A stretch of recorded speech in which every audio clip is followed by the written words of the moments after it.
Myths and misleading advice. Why are so many of us influenced by them?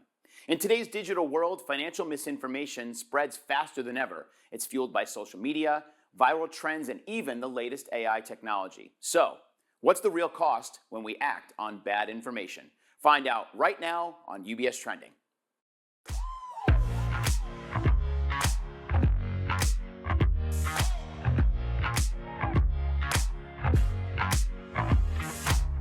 Hi, everybody, and welcome to another episode of UBS Trending. I'm Anthony Pastore. Today, I'm joined by behavioral finance expert Dr. Rafe Giovinazzo from Fuller and Thaler to unpack why misinformation is so compelling and how investors can protect themselves. First of all, Rafe, thank you so much for being here. It's great to have you join us. Anthony, thank you for having me here. Of course. You know, this topic, I think, Rafe, could really go on and on for hours. I feel like there's so much out there that we could talk about. And specifically today, we're focusing on, I guess, the financial side of the myth story. So maybe we could start simply with behind the psychology behind many of us sort of believing these financial myths and lots of potential misinformation that's out there. Yeah, so as you know, the behavioral finance is the study of psychology intersecting with finance. And psychologists have found dozens of biases that affect us, but there's three main biases that cause us to believe misinformation.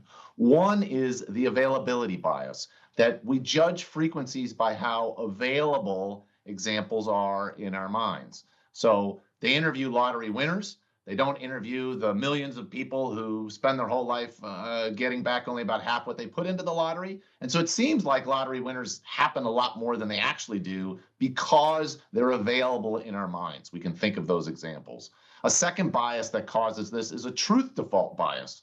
That is, we tend to believe what we see. We tend to believe what we hear. By the way, this is very good for society that we believe things we see and things we hear. But it can cause biases. The psychological studies on these are fascinating. They give people a list of statements and they accompany that with a label that it's either true or false, and then they quiz people afterwards. And what they find is, of course, people make errors because people are imperfect, but they're lopsided errors. We tend to believe false things are actually true. Even if we've later been told that they're false, we still remember them that way. And that can cause us to believe financial myths. And the last thing is, all of us have a desire to confirm that we're right, to feel smart. And it causes something called the confirmation bias, or another version of that is motivated reasoning. We look for evidence that shows we're right, and we interpret the evidence to conclude that we're right. Again, a wonderful psychological study that did this asked people to look at data that was supposedly about a skin rash. Did the medicine help or hurt the skin rash? What they find is smarter people are better at interpreting the data. It's messy, it's not perfect, but they're better. Then for a different set, same sets of data, same graphs, same numbers, but they change what it's supposedly about. And now it's about a gun policy and gun deaths. And suddenly everyone starts to interpret it to match whatever their political beliefs are. And the smarter people, motivated reasoning kicks in even more. They're even more likely to interpret it in their fashion that matches what they want to believe. Bottom line is, when you hear a story about a financial myth that lets you get rich quick, you want to believe it, you look for confirming evidence about it. Yeah. Interestingly, when I was preparing to chat with you today, I was doing a lot of my own research. But one of the things that kept coming up were these meme stocks. A lot of us remember back in early 2021, GameStop being one of those meme stocks. Someone on social media said something about GameStop, and it was a buying opportunity with no fundamental news. And all of a sudden, everybody that could get their hands on it started to buy GameStop. The stock spiked.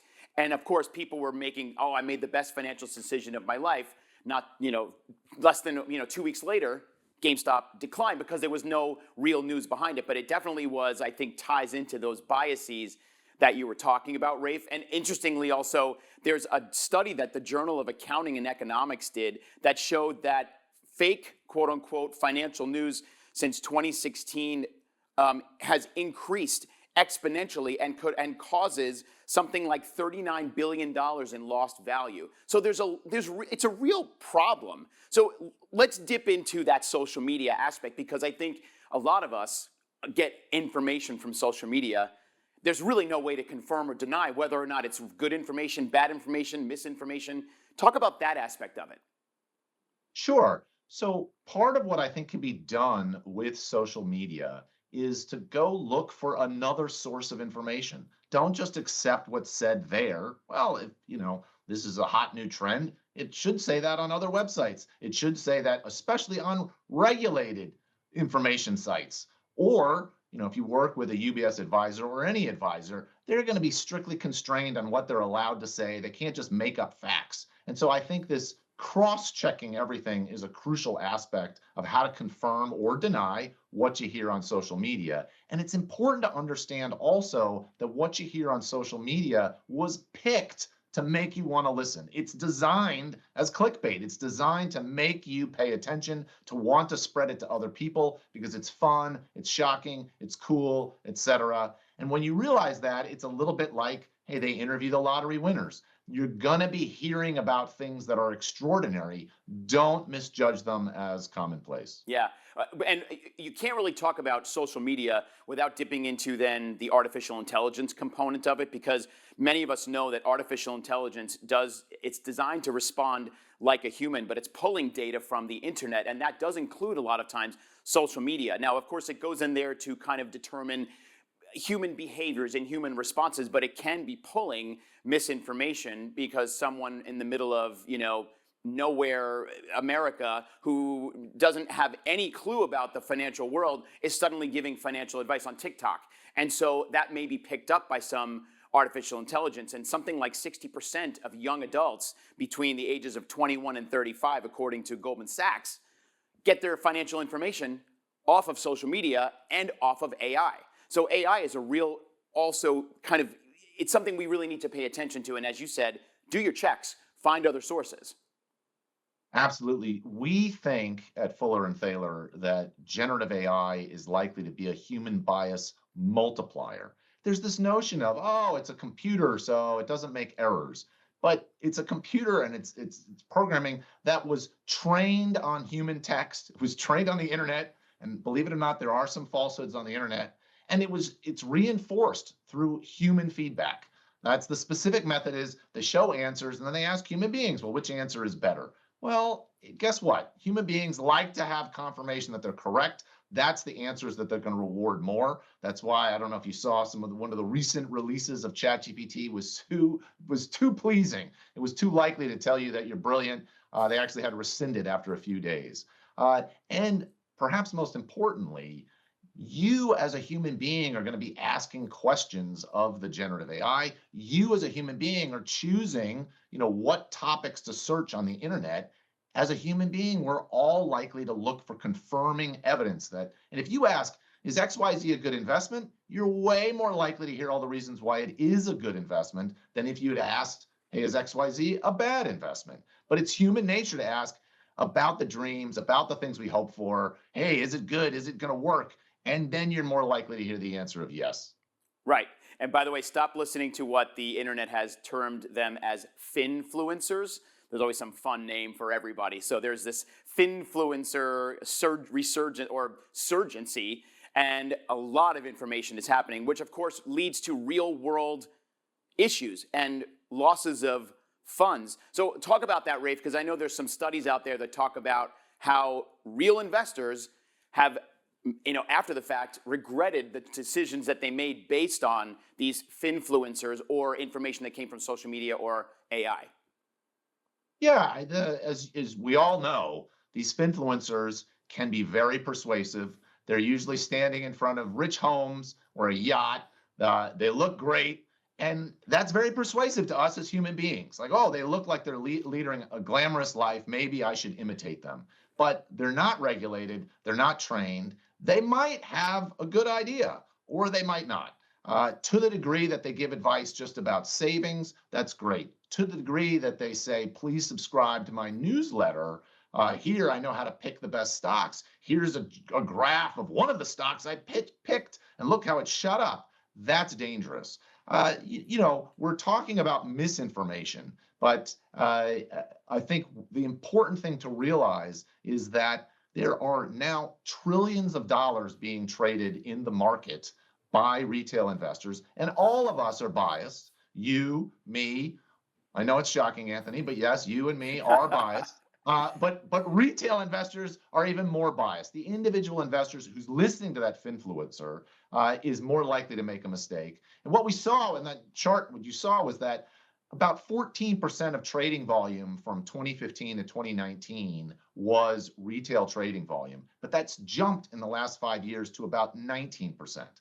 So that 15% to 19% jump has made a huge difference in how many people are acting on this. And given about $60 trillion of stocks are traded a year, you're talking about over $10 trillion of trades happening from individual investors, which could be based on good information, but could be based on, I happen to watch this cool video and they said this is what I should buy. And what you're doing really when you're trading on misinformation is you're just taking a giant gamble. And it's a gamble that some other people who actually have real information may be trading against you on, and then you need to watch out.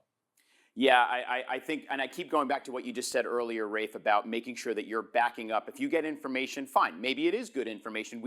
You just don't know until you start doing more checks, get more references, find out more information. By the way, I'm a big advocate for working with a professional, a financial advisor, particularly those of us here at UBS. I know Fuller Thaler also, I'm sure you're on the same boat as we are, which is work with a professional who can understand what you need and also knows the real news from the markets as far as they're getting it. So obviously there are ways around this, but listening to the guy at the table next to you who's giving financial advice to his best friend, who knows who that person is and if that information is even real. Some people just like to kind of blow up their own heads a little bit and think they're a financial expert. So those are things to be kind of conscious of. So in your kind of advice pool here, Rafe, talk to our viewers, tell us how to stay grounded, how to make the right decisions, how to filter out as much noise as we can. What's the advice you have for us today?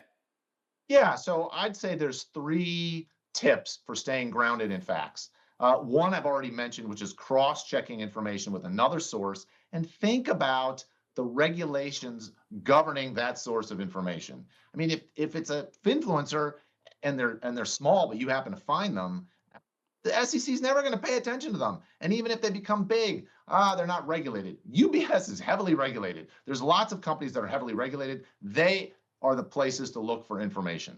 The second thing to do whenever you hear information is to ask, why might I be seeing this rare or possibly wrong story? If the story is clickbait, if it's fun, shocking, cool, it's very likely that it could be misinformation. I keep mentioning the Interview the Lottery Winners. People will point out, and your friends will point out, hey, one time I bought a stock and it made all this money. Sure, because they're not telling you about all the things that aren't fun to talk about. And whenever somebody's asking for information, you have to immediately wonder, well, maybe they're lying. Maybe this is disinformation designed to deceive me just because they're trying to get my money. And the third thing that I would say can be helpful is to remember that I am biased. Everyone here at Fuller and Thaler is biased. We've designed a process to guard against our own biases while also capitalizing on the biases of others. But when you remember that you too are biased, it at least can help you a little bit say, wait, is this something I want to believe and would want to believe even if it was true? Is this thing too good to be true? What might be my biases as to why I'm likely to believe this misinformation, and how do I guard against that? Yeah, right. And I think you're right on the money there, Dr. Rafe. Thank you for joining us. And by the way, what I'll say is to myself, if you believe a myth, you will lead to making a myth take. How's that?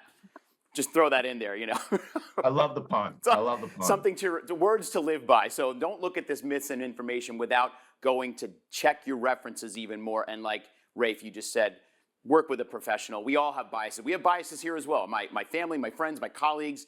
Make sure you're getting the information from a credible source, particularly a firm like Fuller Thaler or UBS. Anyway, Dr. Rafe, thank you so much. Great to have you join us. Obviously, this is a topic that has a lot of chapters in it, so we'd love to have you back and talk more about this. Good to see you. Anthony, thank you. Great. Thank you again, Dr. Rafe Giovanazzo from Fuller Thaler. And thank you all for joining us. For more information on everything we talked about today and information coming out of our own Chief Investment Office, visit our Insights website at ubs.com/views. Plus, you can follow UBS on social media. We're on all the major channels, LinkedIn, Facebook, and you can follow us also on Instagram. Check out our trending channel at UBS Trending. Lots of studios content there for you. And as always, I mean, this is no more clear than this conversation right now. Make sure that you are speaking with a financial advisor when it comes to your investments. Until next time, I'm Anthony Pastore. Have a great rest of your day, everybody. And remember to keep your eyes on what's trending and don't believe everything you see on the internet. See you soon.